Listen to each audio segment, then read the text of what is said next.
Saludamos con mucho gusto al doctor Javier Oliva Posada.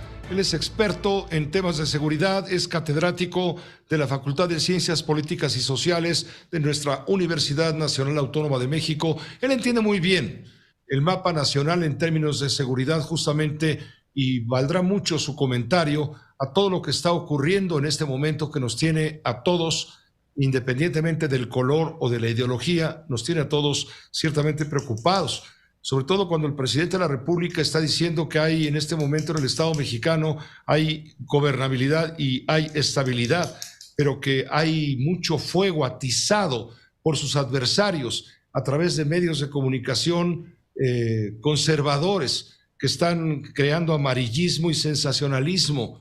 Y esto es para festín de los adversarios y para perjuicio de los mexicanos. Me gustaría tu opinión, Javier. De entrada, un saludo muy cordial y muchas gracias de antemano.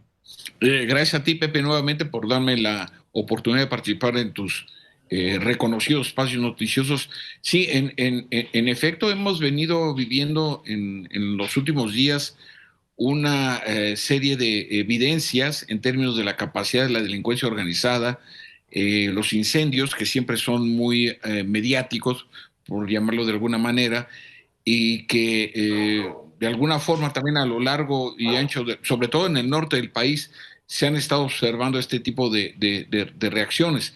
Entonces, sí me parece que el gobierno de la República debiera hacer un ajuste muy importante en sus políticas y programas de seguridad pública en virtud de lo que estamos viviendo. Lamentablemente, un niño murió en uno de estos atentados incendiarios y que pues muy lejos de ser lo que queremos tener en el país en términos de paz y seguridad social, el gobierno y los gobiernos estatales también, municipales, pues han dejado de hacer su tarea, Pepe.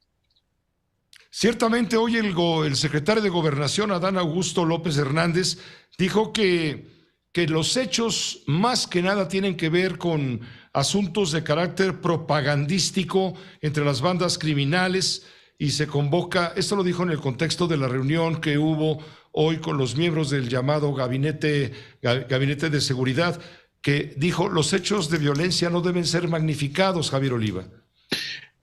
Me parece que el secretario de Gobernación no tiene, bueno, es una paradoja que no tenga toda la información, pero es evidente que la expresión de violencia que están teniendo las organizaciones criminales a nivel local o a nivel estatal deberían llamar la atención de las autoridades, empezando por la Secretaría de Gobernación, y no minimizarlos, Pepe, porque en este sentido me parece que hay una ausencia de un principio de autoridad en donde debiera regirse obviamente por el Estado de Derecho y desde luego, claro que las autoridades locales, pero también tiene que ver mucho, muy importante, con la autoridad federal. Y lamento mucho la declaración del secretario de Gobernación. Él dice, no son atentados terroristas, no hay que magnificar los hechos, no va más allá de la propaganda. Bueno, lo que pasa es que el terrorismo, si me permites, ya me presentaste como profesor de la UNAM, a lo mejor suena un poco, pues como maestro. El terrorismo tiene cuatro causales: el separatismo o el sentido de independencia de un país, como puede ser buscar A ver, o Irlanda, ¿no? El sí. segundo es las reivindicaciones de carácter religioso, la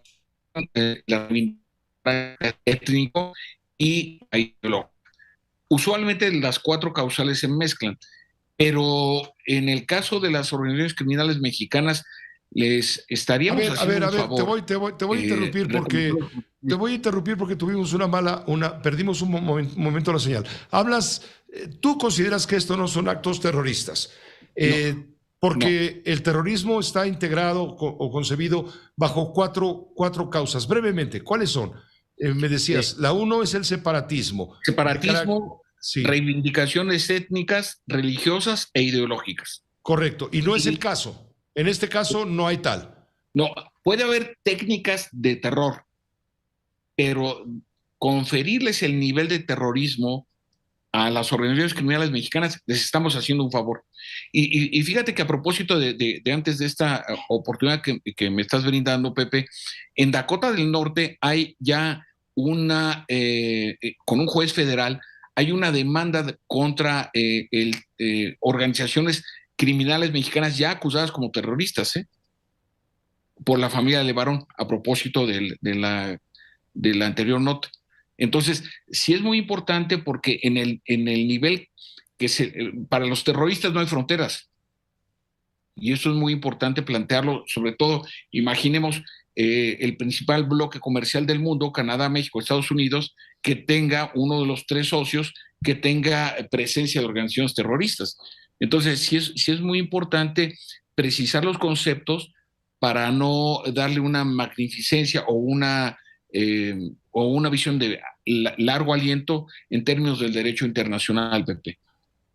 Correcto, pero atacar a la población civil, entonces, tú no consideras que sean actos de terrorismo, son actos de terror, pero no de terrorismo en el estricto sentido de la palabra. Son eventos que lo que buscan generar es justamente terror entre la población, pero no tienen ningún tipo de reivindicación ideológica, que esto es lo más importante. O sea, si nosotros pensamos en Hamas, Al-Qaeda, bueno, ya desapareció Tascatasuna, lo que era la ETA, es decir, el ejército republicano irlandés, que ya desapareció también, afortunadamente, llegaron a negociaciones de carácter político-ideológico. Aquí lo único que mueve al crimen organizado es la codicia por el dinero fácil.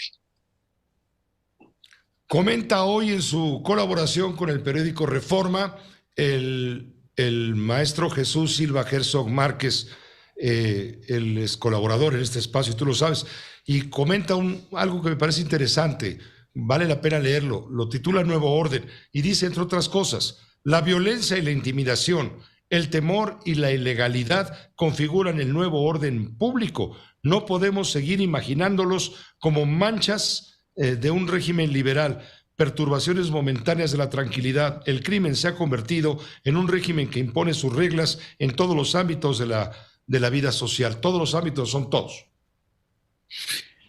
Bueno, en ese sentido, la alteración a la cotidianidad es en efecto, nosotros vivimos en la Ciudad de México y es relativamente apacible, pero si vamos a cualquier parte de la República o a buenas partes de nuestra geografía, Pepe, pues nos encontramos con una dramática realidad.